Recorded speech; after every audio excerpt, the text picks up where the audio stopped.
Hello guys, welcome to Unisys weekly chart analysis. So first of all, as usual, let's look at the dollar index. So as expected last week, the trend line of the US dollar index reached the daily candlestick chart, appeared in a reversal pattern and rebounded strongly. The US dollar is expected to continue to rise after a small correction next week. So next, let's look at the pound against the dollar. So for the GBP USD, as analyzed as predicted last week, so the pound fell around 150 pips. So for the next week, when the market opens, we can wait for the price to be close to the rising trend line of GBP USD. So if the price rebounds strongly, so we can wait for the price to return to the position again, and then we enter the market. So this is because the pound has been in a bull market since May last year. So bullish entry is relatively low risk. So for the friends who want to go for short, so can wait until the price breaks through the trend line and there is and it appears a continuous falling price pattern, then only you go short. Otherwise, low risk traders can continue to trade with the rising trend line. Alright, next let's look at the euro against the New Zealand dollar. So after completing a wave of double tops in mid-April, it fell by 300 pips. So the price was fluctuating in the last 2 weeks, and the price had reached a fluctuating high since last Friday.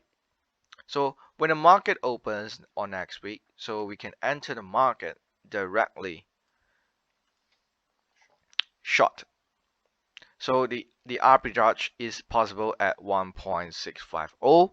So there's about 300 pips.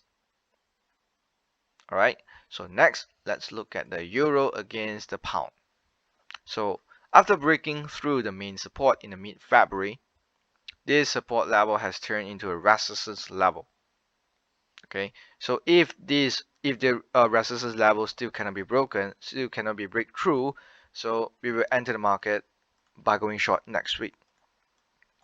So for high risk traders can go short directly at the resistance level, and those who want to reduce risk can wait for a wave of price declines and wait for the price to appear a continuous price pattern, then only you go short.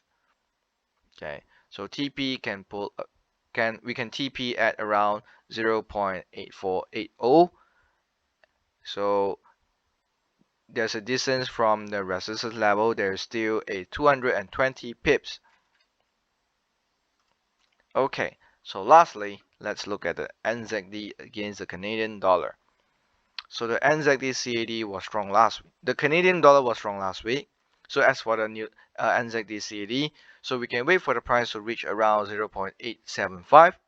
So we can see what kind of price pattern will appear, then only we can judge how to enter the market. So if the price has a continuous falling pattern with volatility, so we can consider entering the market by going short.